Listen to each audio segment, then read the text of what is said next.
Hello दोस्तों, कैसे हैं आप सब। स्वागत है आप सबका हमारे YouTube चैनल नॉलेज वर्ल्ड में।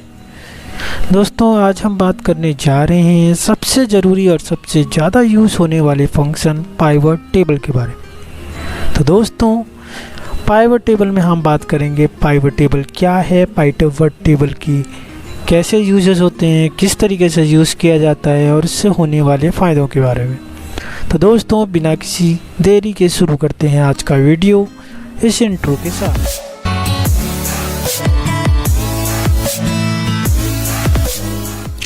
दोस्तों, आज की वीडियो थोड़ा लेंथी ज़रूर है, लेकिन अगर आप इसको लास्ट तक देखेंगे तो ऐसी कई चीज़ें आपको मालूम पड़ेंगी जो आप अभी तक की वीडियो में नहीं देखा होगा, जिसको आप अपनी स्कूल, कॉलेज, जॉब या प्रोफेशन या फिर जहाँ भी आप अभी समय हैं वहाँ इसे यूज़ कर सकते हैं। तो बिना किसी देरी के स्टार्ट करिए और देखिए हमारी वीडियो बिल्कुल लास्ट तक।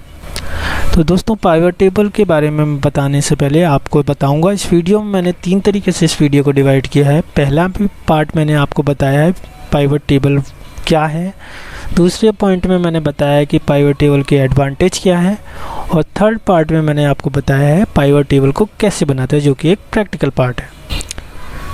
दोस्तों, सबसे पहले हमें पता होना चाहिए पाइवट टेबल क्या है। What do you mean by the pivot table. तो एज अ डेफिनेशन मैं स्टार्ट करता हूँ कि a pivot table is used to a summarised, short, reorganised group, count, total और average data scored in a table. Pivot table में क्या होता है, डाटा को समराइज किया जाता है, शॉर्ट फॉर्म में रिऑर्गनाइज्ड किया जाता है, उसे ग्रुपिंग किया जाता है, उसमें काउंट को यूज़ किया जाता है, टोटल और एवरेज करके डाटा को सॉर्ट करा जाता है और इससे इंफॉर्मेशन बनाई जाती है। It allow us to transform columns into rows and rows into columns. ये हमें अलाउ करता है कि हम ट्रांसफॉर्म कर सकें डाटा, कॉलम के डेटा को रो में और रो के डेटास को कॉलम्स में। It allow us grouping by any field column and using advanced calculation of them. ये अलाउ करता है कोई भी डाटा को, उसके फील्ड को ग्रुपिंग करने में और उसकी एडवांस कैलकुलेशन निकालने में। दोस्तों, अब नेक्स्ट पॉइंट आता है, कई बार हमने सुना होगा कि एक्सेल और Excel table and pivot table, दोनों में टेबल एक कॉमन चीज़ है जिसमें कन्फ्यूज़न हो जाती है लोगों की, क्या डिफरेंस है दोनों में। तो यहाँ पे मैंने वो भी बताया हुआ है। An Excel table is basically just a simple database. जो हमारी नॉर्मल टेबल होती है वो एक सिंपल है डाटाबेस होती है, consisting of one table. Okay, ये एक डाटाबेस होती है केवल, जो सिंपल वाली हमारी टेबल होती है। लेकिन पाइवट टेबल क्या होती है दोस्तों, a pivot table is a reporting and summarisation tool that gives you information about an Excel table. Pivot table क्या होती है, जो एक्सेल टेबल में डाटा दिया हुआ है उसके ऊपर बेस्ड होके एक इंफॉर्मेशन देती है रिपोर्टिंग और समराइज्ड फॉर्म में। ठीक है दोस्तों। नेक्स्ट एक और क्वेश्चन आता है दोस्तों कि क्या इसकी कोई लिमिटेशन है जो पाइवट टेबल है हमारी। तो हाँ दोस्तों, इसकी एक लिमिटेशन भी है।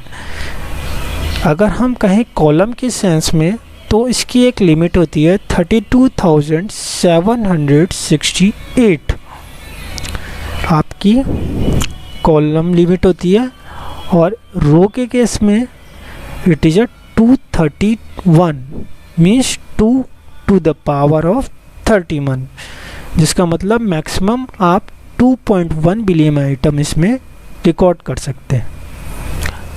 तो दोस्तों, ये तो था पाइवट टेबल के बारे में कि पाइवट टेबल क्या होती है, उसकी क्या लिमिट्स होती है, और क्या पाइवट टेबल और एक्सेल टेबल कॉमन है या फिर उनमें कोई डिफरेंस है।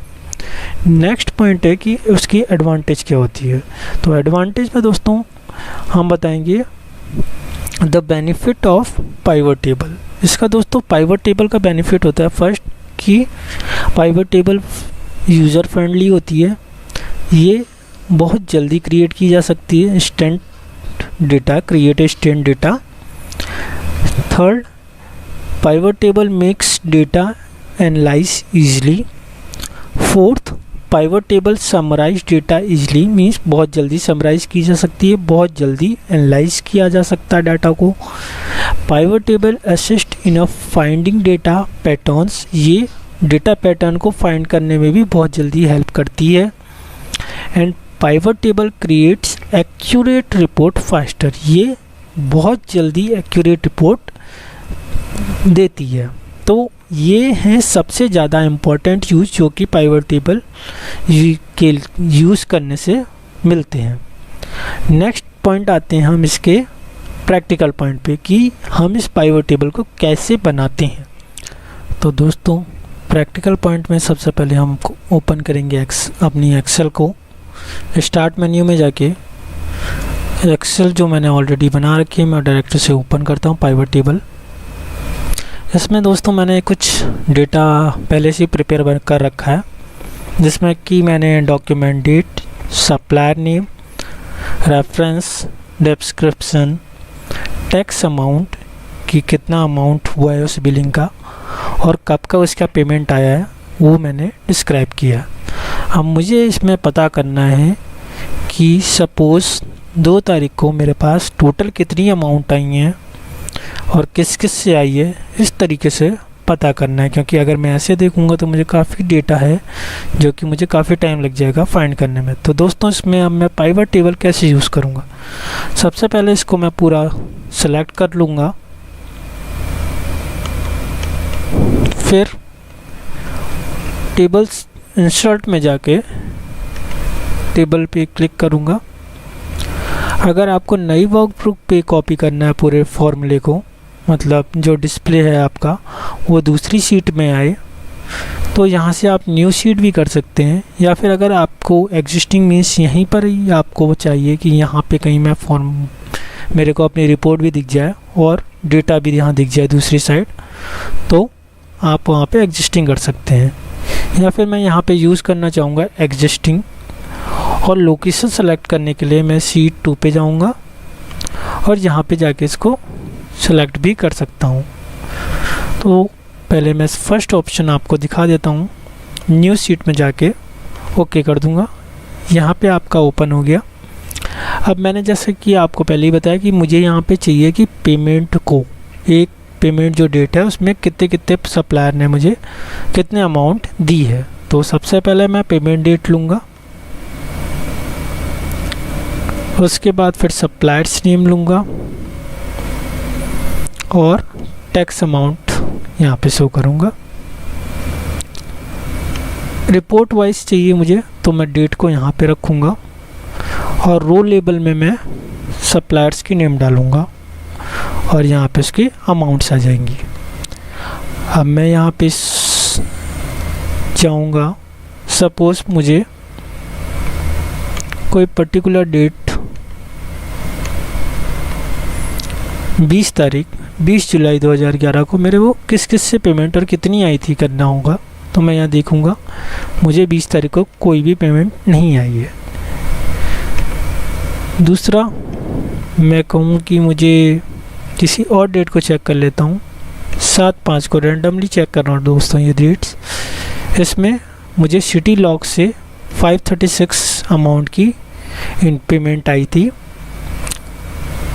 ऐसे ही मैं किसी और को भी चेक कर सकता हूँ, मैं 2-3 डेट्स ले सकता हूँ मल्टीपली और इस पे चेक कर सकता हूँ। तो मुझे इन सब डेट्स पे ये अमाउंट आई हुई है। दूसरा मैं चाहूँ तो यहाँ पे सप्लायर्स को रिपोर्ट फ़िल्टर में डाल दूँगा और पेमेंट डेट को यहाँ डाल दूँगा। तो मैं यहाँ पे क्या कर सकता हूँ, सपोज़ करिए ये सारा ओपन कर देता हूँ मैं यहाँ पे और मैं यहाँ सप्लायर्स में लगाता हूँ कि मुझे ACC इंस्टीट्यूट से ही रिलेटेड डेटा चाहिए। तो ACC का मेरे पास डिटेल आ गया कि 24 तारीख को उसने मुझे 2000 रुपये भेजे हैं, 24 अगस्त 2011 में। ऐसे में किसी और को भी सिलेक्ट करके ये कर सकता हूँ। तो फर्नीचर सिटी से मुझे 3000 रुपये 26/5/2011 को मिले हैं। तो इस तरीके से दोस्तों आप अपने डेटा को शॉर्ट पाइवट टेबल के थ्रू समराइज और सॉर्ट कर सकते हैं, और जो आपकी रिक्वायरमेंट है उसको आप रिपोर्ट फील्ड में और रोज़ लेबल में डालेंगे। और सपोज़ करिए आप कह रहे हैं कि कॉलम टेबल में आपने डिस्क्रिप्शन डाल दी, तो अब यहाँ पे आपके डिस्क्रिप्शंस आ गई। अगर मैं यहाँ पे सेलेक्ट करूँगा 2-3 को जिनकी डिस्क्रिप्शंस अलग होंगी, तो यहाँ पे मुझे ये बताएगा कि इसी डेट पे जो भी मैंने वेंडर सेलेक्ट किए हैं उन वेंडरों में एक ने मुझे अकोमोडेशन के लिए इतने रुपए दिए हैं 7 तारीख को, एक सप्लायर ने मुझे 26 तारीख को फर्नीचर के रिगार्डिंग पेमेंट किया है, और एक वेंडर सप्लायर्स ने मुझे इंश्योरेंस के रिगार्डिंग इतनी दफ़ा पेमेंट किया। तो इस तरीके से आप जो आपकी रिक्वायरमेंट है, जैसी आपकी रिक्वायरमेंट है उस हिसाब से आप अपने डेटा को फ़िल्टर कर सकते हैं और अपने रिपोर्ट को प्रेजेंट कर सकते हैं अपने सीनियर, अपने स्कूल, कॉलेज या जहाँ पे भी आपको इसकी रिक्वायरमेंट होती है। तो दोस्तों ये थी हमारी आज की video, introduction of pivot table in Excel. तो दोस्तों आज की वीडियो आपको कैसी लगी प्लीज़ कमेंट करके बताइए। वीडियो को अपने दोस्तों के साथ शेयर करें, चैनल को सब्सक्राइब करें, हमारे फेसबुक और इंस्टाग्राम पेज को ज्वाइन करें, और साथ ही साथ हमारे लेटेस्ट वीडियो सबसे पहले पाने के लिए बेल आइकन को ज़रूर क्लिक करें। तो दोस्तों मिलते हैं हमारी अगली वीडियो में, तब तक के लिए धन्यवाद। जय हिंद।